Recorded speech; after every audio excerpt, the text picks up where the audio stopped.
All right, guys, thanks for joining us again, and it's my pleasure right now to be visiting with someone who, I don't think I'm overstating this, one of the greatest players in LSU baseball history, Blake Dean. Blake, great to see you. How you doing? Doing good, man. How you been? Doing great. Doing great. Always great to visit with you. If you look up the LSU offensive numbers, this guy will be in the top 5 all time, basically every major category, home runs, doubles, RBIs. And now you're doing this coaching thing, and boy, time just gets away from us. I can't believe you're in your 6th year already. Last year wasn't really a year, so to speak, but you know what I'm getting at, man. 6th year here. Yeah, it's been a great time. I've learned a lot. And like you said, you look up now, I've been here for going on 6 years and almost 8 years total now, and it's been a great ride so far. How old were you when you were named the head coach here? Yeah, I was 27 when I got the job. I was very relatable at that age, and to be honest, I still kind of am. They keep me pretty young, no wife or kids yet, so I'm still kind of in the mix and the know of all. So it was interesting, but it also worked to my advantage as well. Of course, you come from LSU where everything there is kind of a Taj Mahal, and you've got some great facilities here, but certainly the coaches in state here that coach baseball, they do a lot more than just coach, and I know you've been taking on a lot of responsibilities here in that regard, and you knew what you were signing up for too. Yeah, no doubt. I knew coming into this place, it's not LSU, right? There are other job descriptions that you're not told about that you have to do, but like Coach Maneri told me, Coach Maestri told me, those are things that help you throughout your career. You got to start at the bottom and work your way up with different things in life, and I've learned a lot here, and it's been very beneficial to me. I want to go back to your LSU days there. Smoke Lavelle recruited you, correct? Yep, that's right. Yep. It was, again, to me, just one of those things to where him and Turtle, right? So Turtle was kind of the guy that did the recruiting, signed under Smoke, and 2 guys that actually Smoke texted me today about the game, so still keep in contact with him. And look, Smoke Lavelle has forgotten more baseball than any of us would ever know, right? In his first 3 years at LSU, he goes to Super Regional, he goes to Omaha, those 3 years alone, they would name a stadium after you in many places. For what he did. It kind of went downhill, and LSU made a change. But did you get a chance to know him at all? Not really. Like I said, I've learned him more as the years have gone on from this aspect. He's in scouting now, right? So I kind of deal with him a little bit more now. But, like I said, I really dealt with Turtle in that capacity. So, like I said, I get to learn him more now than when I was, signed to go play under him. All right, so Blake is on the LSU team in Paul Maneri's first year. And we know if it's, Sean Payton taking over the Saints or any coach who's taking over a situation where they haven't had the success that they should have been having, it can be kind of a grind, and it can be unpleasant. And certainly I think that first year with Coach Maneri, when he was trying to establish a new culture and a new program, it wasn't always a whole lot of fun. Huh? Too hot for you? Huh? Too hot for you today? You all right? Yeah, the first year, I tell my players now, I said, I've never put you anything like, through that first year was like for me at LSU. I contemplated, was I good enough? Did I need to be here? What we were doing? I mean, every day he was building his culture, getting rid of guys, punishment running every single day, just the whole culture. He was trying to change the whole dynamic. So it was at times, it was a grind, it was rough, and we didn't have much success that season as well either. So it was tough all around. If he bunts, go get the ball and you cover first. How many times have I said that this year? If a guy push bunts, the sack, play it like a sack. Here, haven't I? Have I or not? Huh? If the guy bunts, you come and get it. You cover first base like it's a sacrifice bunt, okay? Blake, one of the funnier things Coach Maneri ever told me was that first year LSU went 29, 26-1, and he said after he watched fall ball, he thought he was going to go about 15-41 after taking a look at what he had inherited. But he did identify a cluster of guys, right, that he carried forward with, that you guys were able to have a lot of success in 2008 and 2009. Yeah, again, we had a good core group of freshmen that come in, Mitchell, Achinko, myself, Shemp. We had some guys that look up, a couple years later and had some great success. So he kind of put us all in, kind of put the team on our, on our back and let us go out there and weather the storm to prepare us for the future, honestly. Again, it was a struggle, but again, it turned around pretty quickly. Yeah, in 2008, okay, 2008, the LSU team, probably one of my favorite teams to cover. Suddenly it happens. Suddenly it happened. Suddenly. We keep getting better. Keep getting better. And we keep on believing. When you put your heart in it, it can take you anywhere. Well, like I always judge them, the effort was there. The results weren't so great, but the effort was outstanding. A lot like the Final Four team LSU had 2 years before. It was a team that didn't win a national championship, but got hot and made a deep run and very exciting. I remember, I think it was one of the first home games, Coach Maneri and I did a live shot. We looked over the team as they were warming up, and he said, you know, there's no comparison to what I got this year as opposed to last year. Matt Clark, some guy named DJ LeMahieu. I had never seen the name LeMahieu before, but do you remember meeting DJ for the first time? Yeah, so coming in as freshmen, typically, right? You they shave your head. You know, these things that now, if you do them nowadays, it's hazing and you're put in jail.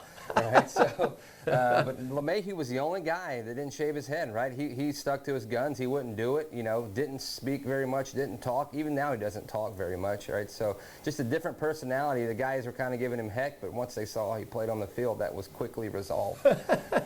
Yeah, kind of a red hair, kind of pale. Yeah, didn't talk a whole lot. Yeah, 6'4" guy. I mean, second baseman. Like I said, didn't say anything. So, but again, once they crossed the white lines, he earned his respect pretty quick. So here we are, and I would think to this day, LSU baseball fans and everyone should know not to overreact. You know, games in February and March and even April. So, on April the 20th, 2008. LSU and Georgia tie a game 10-10. LSU led that game 5-0 in the third. They led the game. You guys led 10-3 in the sixth. And so it was a tie that kind of felt like a loss. By the way, Blake Dean, a home run, 3 RBI that day. So at the end of the day, LSU is 23-6-1 overall. They're 6-11-1 in the SEC. You remember kind of being at that point of the year? Yeah, it was kind of rough. You know, I think we were kind of sputtering. We were, having flashbacks of the year prior. And I remember vividly, had a couple of the older guys, that Mike Hollander and I believe it was Jared Bradford at this time, went in and talked to Coach Maneri and like, Coach, listen, we need a little more positivity. We need you to kind of change your outlook on us. And I remember it to this day. Coach Maneri came into the team, and he apologized and said he needed to be a better leader. And I think the rest is kind of history after that. We went off on a tear, and then, the rest after that's just left in the dust. You know, we sometimes say, and it gets overused, once in a lifetime, right? We'll never see that again. But I think that we may never, ever see LSU baseball go on a 23-game winning streak through the heart of the SEC schedule. This wasn't like opening up in February and beating up on teams that you were better than. This was beating, South Carolina, Auburn, Mississippi State. You couldn't plan to do that, right? If we said we're going to try to do this, it never would happen. It's just something that just organically happened. Sure. I mean, like you said, I don't know if that'll ever happen again, especially with the way baseball is. It's hard to sweep. And when you're just sweeping weekend after weekend, that's unheard of. But again, once we had a little belief under our belts, we were hungry. We wanted success. And then from there, it was quite easy. I say easy. It was a little bit easier to continue to get things rolling. The team played well. Yeah.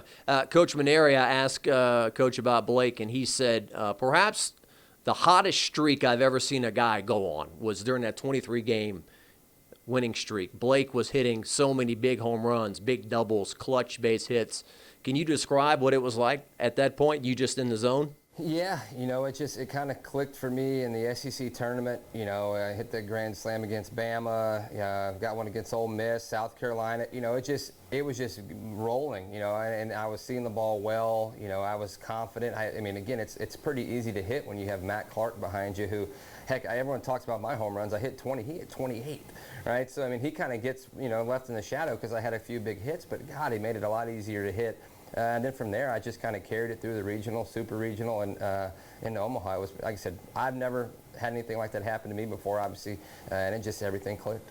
All right, I want to talk about the SEC tournament a little bit because I was there, and you play so many baseball games, it's hard to remember them, but certainly I remember these games very well. So May 21st, 2008, LSU trailed South Carolina 4-0 heading into the bottom of the ninth. Blake Dean, the big hitter, you led off the frame with a walk.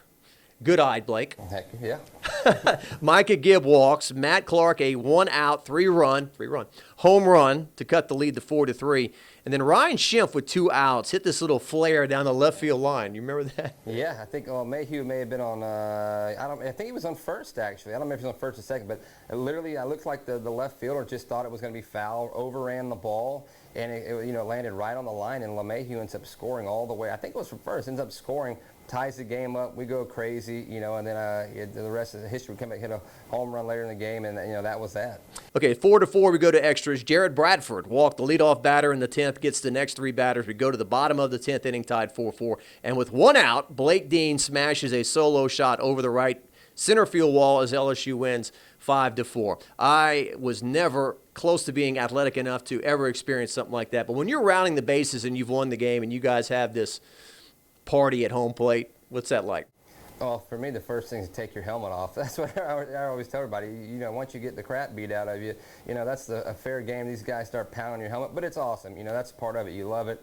And again, it's kind of surreal. And those type moments take a little while to actually set in because when you're in the moment, everything's happening so fast, you really don't get to enjoy it that much. Blake, the players these days, they use the term blackout. I blacked out. Like, I couldn't remember rounding the bases, or I can't remember this or that. I don't know if you blacked out back then. Yeah, that's what like you said. It's just everything's sped up so quickly. Yeah, if you want to call it blacked out, sure. I mean, that's probably a good word. And then, like I said, you kind of reflect back on it a couple hours later and realize how special it was. Yeah, I had the camera, and when you hit it, I ran out onto the field, and I just remember just being the mob trying to shoot all that video and guys jumping up and down. The gold jerseys, right? Yeah, oh yeah, the gold jerseys every game, the streak. So keep the gold alive. I remember that very well. LSU beat Vanderbilt. And then LSU trailed Alabama at the SEC tournament 6-4 in the top of the 8th. Michael Hollander a bases-loaded walk. Then Jared Mitchell an RBI single. We're tied up at 6. Blake Dean a grand slam to break the tie and give LSU a 10-6 lead. The Tigers would win 12-8. Blake Dean 3 for 6, 6 RBI on that day. What do you remember about that home run? When I remember bases were loaded, it kind of had a little guy that was a little three-quarter guy, sunk the ball a lot, and I was taking some close pitches, but he had nowhere to put me, so, I wanted to make sure I got a good swing off. Threw me a 2-0 fastball, kind of sank a little bit, and I just hit it flush. I caught it in the right spot. As soon as I hit it, I knew it was over. I knew it was gone. It was a long way, and I was just, again, to me, just kind of in the moment. I don't show much emotion, but on that one, I was a little bit gassed up on that when I was fired up. Yeah, I used to goof with you. Your team pictured. You just had this blank face. That's what everyone said. Show a little emotion. I'm like, that's why I tell my players, hey man, be consistent. They're so up and low, or up and down. I just never, I never got that way. Yeah, you weren't an emotional freak, right? You just. Yeah, I'm still that way. My mom said she wished I would show more emotion. But I'm trying to get better. I'm getting better. And then LSU beat Ole Miss to win the SEC tournament, and Blake Dean 2 for 3, a home run, 2 RBI. So the NCAA regional in 2008, LSU just rolls through the regional. You go 3-0 against Texas Southern. You beat Southern Miss twice by a combined score of 36-9.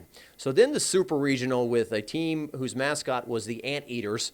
UC Irvine comes to the box. In the first game, they dominate you, win 11-5. Bad day for Blake Dean, 0 for 5. I didn't remember that until I looked it up. Yeah. I think I actually struck out 3 times as well, if I recall. I mean, this guy was throwing a good changeup. I was super frustrated. I was like, that's how baseball can go from really good to really bad really quick, and it just was kind of one of those things. Coach Maneri said, hey, just shake it, come back tomorrow, and, reset. Yeah, and so the 23-game winning streak comes to an end. The second game of the Super Regional, LSU's down 1-0 in games. UC Irvine scores 6 runs in the top of the 4th, and they're leading 7-2. And it's 7-2 going into the top of the 8th. LSU's the visitor in this because they flipped the home team and the visitor. So LSU scores 2 runs, Hollander, bases loaded walk. You had an RBI single, but still you're trailing 7-4 in the top of the 9th. And Blake, this is one of those, magic Ellick Box Stadium stories where things start happening that you can't explain, but the magic of the old box carried you through that day. Yeah, no doubt. That's what my players have asked me many times. They go, do you like the old box better or the new box? I said, well, the new box is nicer, but I personally enjoyed playing in the old box. I remember that game where I got up to bat there in the late innings, and I couldn't even hear myself think. It was so loud. It was so rowdy. Everything just felt like it was shaking. You could see the other team getting a little antsy. You knew something was happening, and it just kind of took off and rolled in the right way for us. Blake, I remember I was down on the field, and the ESPN guys, like the camera guys and the producer, they were communicating, and they were saying, okay, we're going to get the celebration and the dog pile and whatever. I mean, they were really like UC Irvine's about to win, and then game take this wicked turn and LSU Tigers win it. The Monday night game. So Blake Dean, you played in the final game in the history of the old Ellick Box Stadium. The paid attendance that night was 8,348. The actual attendance was 8,173. It's the largest crowd in the history of the old box. There were 175 no-shows. I wonder what those people were doing that night. Maybe too much to drink in the parking lot. Yeah, and a little late. Just couldn't make it. Maybe the kid got sick or something. But you never have that small a number of no-shows. Basically, everyone who had a ticket showed up. And the first inning, Blake Dean, 2-run homer. Micah Gibbs, solo home run. Matt Clark, solo home run. 3 straight home runs by LSU. And you could not hear yourself think in that place. It was just on fire that night. It was. I remember Mitchell was at second. I've watched this video over and over. The guy that was pitching threw me kind of a slider up and in. And as soon as I hit it over the Intimidator. I knew it was gone. You see Mitchell throw his hands up in the air, fist pump, and then it just, I think that was kind of it. They deflated from the very get-go. Then you said, I think Clark, Gibbs, both went back. So I think the home runs the left field. After that, I think we ended up hitting, maybe 7 home runs on the day, something like that, and just absolutely plummeted them. We beat them in the ground. And as you've heard maybe more than once, Buzzy Heidel, the last home run in the history of the old box. That's right, yeah. And I remember, I think he made the last out at first, too, caught the ball, may have stuck in his back pocket. I mean, again, those are the things now you look back at it, you really don't pay much attention to, but that's what made it what it was. By the way, DJ LeMahieu grounded out after those 3 home runs. DJ could have had, Yeah, I guess the one time he got out. No 4 straight, but LSU 6 runs in the first inning, and then you would score 7 runs in the 5th and win the game 21-7. And the deafening noise that day. Coach Mainieri's told stories about that day many times. I think in the parking lot, he did a live shot for another TV station. He didn't realize how far he had to walk. Apparently he thought it was right outside the stadium. He kept walking and walking. It's like, how far am I going here? And he said something like he yelled at the fans, "We're going to kick there, tonight," or whatever. And he said, "Oh, I don't know if I should have said that." But sure enough, that's what happened. So you spoke about the noise. What, you remember the victory lap around the box? Yeah, pretty special, right? Everyone kind of leans over, you go give them the high five, take the victory lap. And again, for us, it's just like all your hard work, your commitment, the time you've put in, you've satisfied yourself, the team, the fans. And again, it's those moments to where now looking back, I wish I probably would have enjoyed it even a little bit more. Because you just, like I said, I've always been even keel, but looking back, I wish I would have took more time to, enjoy it even more than what I did. Yeah. Well, I guess there's always that balance, right, between staying hungry, staying focused, looking ahead, the Nick Saban thing, right? And should I, tap the brakes and enjoy the moment I'm in right now? Yeah, no doubt. Like you said, it's just one of those things to where once you start getting a little taste of it, you always want more, right? That's just human nature, more. But at the same time, the things we accomplished and the things we did, were so great now looking back and coaching.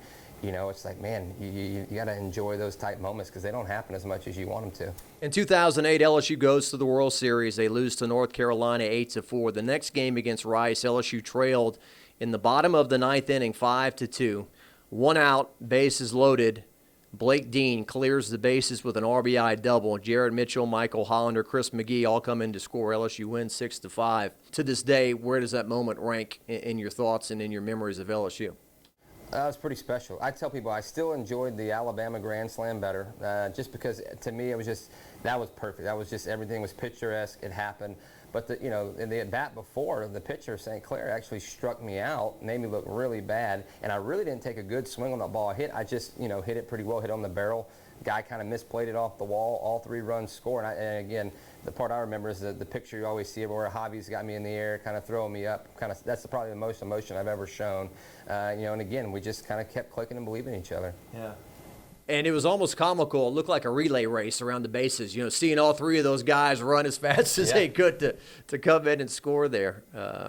Tremendous moment in Omaha, Nebraska. You always told me you felt like, obviously you had the time of your life winning a national championship in 2009, but I think you told me something along the lines that 2008 was just as fun or something like that because of the fun you guys had. Yeah, I think in 2008, again, after not even making the SEC tournament as in 2007 as a freshman, and then basically winning the SEC, creating this streak of games of winning, how we won the games, going to Omaha, we kind of came into our own. So that was kind of for us the wake-up call, for the team. And then in 2009, we just knew we were good, right? It was expected at that point. You've already shown you could do it. Now it's time to replicate and take the next step, which we did. So 2008 for me was just always kind of just something to where it brought all the guys together, and it was very special. Yeah.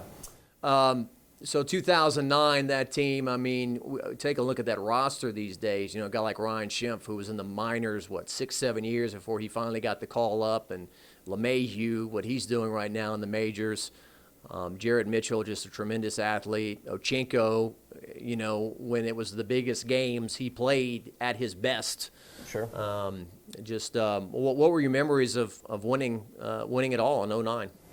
Again, to us, it was just business, right? I don't think we lost 2 games in a row the entire year going through the schedule. Again, everyone was mature. Everyone knew what we needed to do that year.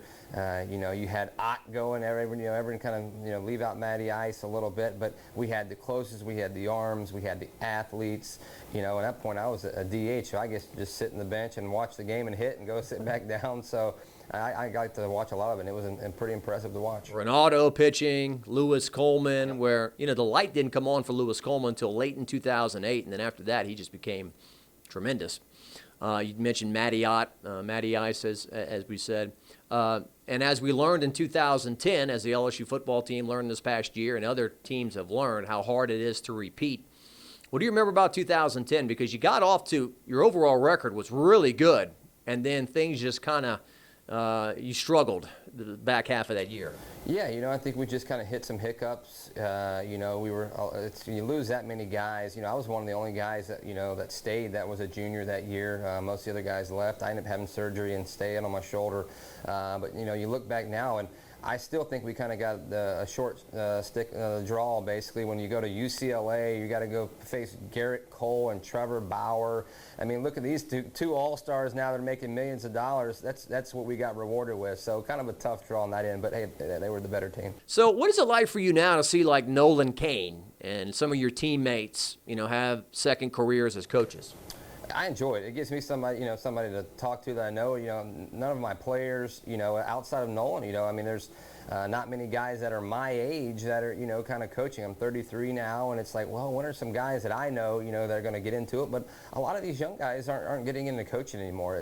The grind of it's tough. People don't, sometimes don't get it. And, even now looking back, I'm like, man, should I have tried something else? But I love it. I enjoy it. And like I said, to me, it's still interesting, and I enjoy having some people that I know in coaching. It's safe to say some people would be shocked if they heard what an assistant coach at what they would consider to be a big program is getting paid or not getting paid. Sure. Right? Yeah, sure. Like I said, it's nowadays, in sports in general, some places you get quite a bit of money, other places you don't get any money, So it's an interesting dynamic, and the amount of hours, no matter if you're at LSU or wherever you're at, the hours are a lot. It's a lot of time you put in to try to put a team together. And some fans just don't understand why the NCAA just doesn't get their arms around college baseball. It just seems like it's always a fight for you guys to do things. It is. I think what people don't understand is baseball across the country is basically a losing revenue type sport, right? We're not making any money. We're losing money. The teams up in the north solely focus on basketball or some football, right? So when it comes to the whole, yes, LSU has got a great program. They want more. But again, it's not just them or the Texas and Mississippi States. It's universally what's kind of beneficial, and they're not going to give you more scholarships when you're losing as much money as you do across the sport. Yeah, and then the climate up north. I mean, a lot of those guys, as Coach Maneri would tell you at Notre Dame, I mean, he couldn't go outside till March or April or something. I think he said the sun disappears in October and it comes back in April or something like that. Well, all right. How do you feel about, I know the last year has been a pain for everybody with COVID and everything else, and but you kind of feel like we're starting to come out of it a little bit? I think so. I think we're kind of heading in the right direction. I think the new norm has definitely changed. These kids are having to adapt to many different things, coaches, players, recruiting, how we travel, how they, everything, how they go about their daily life is altered so much that I told people I don't know if the norm will ever return to what it is, because again, one of these little hiccups, there's always something else, going to happen. So I just got to learn to adapt. I think the teams and players have been doing a good job of that. Good deal. Coach Maneri, you still have a great relationship with him. He's been under a lot of pressure from day one. That hasn't changed in 15 years over there. You know, they've got a lot of resources. They've got a great stadium. He's got a big salary, but there's also just the expectations, man. I mean, it's like, you know, if you don't go to Omaha, what's the problem, right? So. Yeah, I mean, he's done a great job. I mean, you look at it, he's got what? He's a Hall of Fame coach, probably got over 1,400 wins. You know, he's probably one of the, if not the #1 active coach on the winning list right now. So, again, a lot of pressure. But like you said, that salary's nice. I'd like to make that money a few years. That's what I told him. Maybe one day I can go up there and mess it up for a few years and make that type money. So, we're lots given and lots required. And he's done a great job up there. Be the coach for 1 or 2 years, get fired, take you $2 million, go buy a beach house or something, and take it easy. That's right. Invest in and live my life. Good deal. How do you feel about this year's team that you're coaching? I think, you know, I was excited about it. Again, a lot of changes, a lot of new things that are going on. We've dealt with a ton of injuries. You know, this is basically the same team I had last year. They had a lot of success to where we got, but you know, when these guys get these 8 months off, they couldn't go do anything, didn't work out, no baseball, really couldn't go outside. The injuries have been running rampant. So just trying to get some guys healthy, get back on the right track and get things going. All right. He is Blake Dean, head coach at UNO, one of the greatest baseball players in LSU history. Blake, thanks for doing this, man. Yeah, thanks for having me. I appreciate it.